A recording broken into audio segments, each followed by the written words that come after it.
The good old swearing ban. We've not talked about this for a few weeks, but there has been a change in it, apparently, according to Carlos Sainz, who is, of course, now one of the directors of the GPDA, the Grand Prix Drivers Association. The association that has very much been at war recently with the FIA, and I don't blame them, to be honest with you. They've been forced into this position. Now, there has been a protest, I heard, in the World Rally Championship, which is also run by the FIA, over the swearing ban.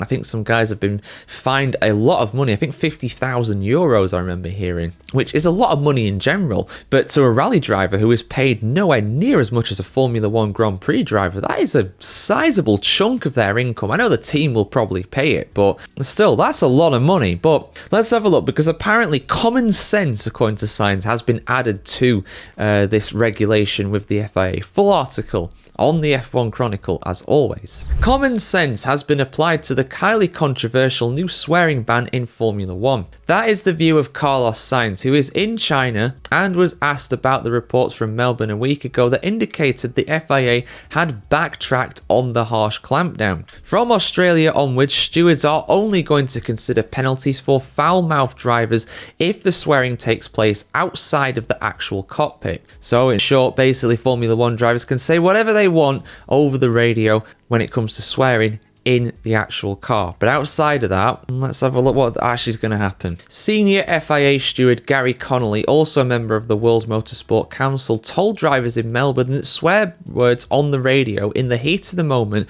would not be referred to the stewards.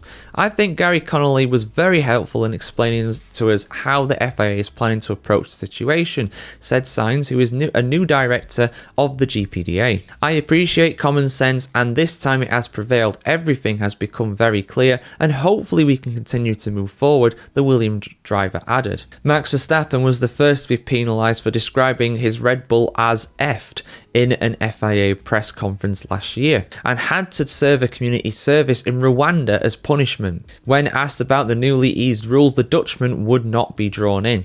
I am not going to say anything about that. I want to say Zen. Dutch journalists quote him as saying in China. Everyone expects me to be the first to swear, but I'll try for that to not happen. Well, we'll see what happens, Max. At the end of the day, there's nothing wrong with it for me. I've made my feelings very clear about this over these last few months, and I have no problem with these guys swearing.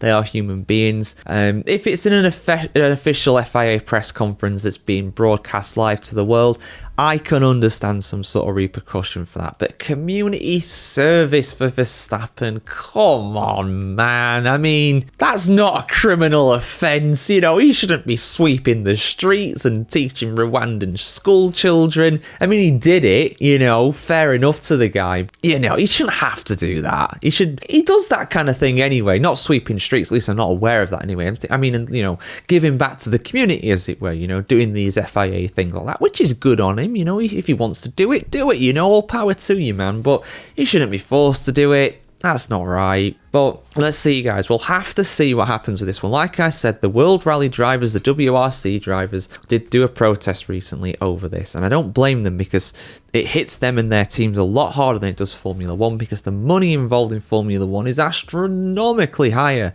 than World Rally at the end of the day. So we'll see what happens. I will judge this fully when and if it's implemented. It's all right having this rule there, which, you know, is very controversial, but no one's been punished by it this year since it's been changed. So it will happen. It will happen. I would very heavily wager that would happen. But when it will happen, how it will happen, and what the punishment will be is another matter. But it's good to know that they'll be able to say whatever they want relatively in the cockpit. I imagine they will still potentially be in hot water if they insult the stewards, but Max Verstappen did not get punished for that during the Abu Dhabi Grand Prix last season, so I'm hoping that's not going to happen. I'm hoping that sets a precedent for it, because, like I said, he didn't get a punishment for that. And I don't think he should have done. I think it's right that he wasn't punished for it. But there was talk about him getting some sort of punishment for it, which is laughable, really. But like I said, I've made my views on this very clear before. I will link the video where I went into I'm pretty sure that I did some F-bombs in the video at the time. But I will link that at the end of the video if you're on YouTube. If you're not, go and search it up. It did very well, that video, so I'm pretty sure you'll be able to find it pretty easily if you're on the other social platforms. But yeah, have a fantastic start to your week, guys. We've got another couple of weeks till the Japanese Grand Prix. I'm looking forward to it. I hope you are too. But as always, we'll be here to bring it you on the F1Chronicle.com as always, guys. See you very soon. Like, share, comment, subscribe to see more like this. Have a fantastic day.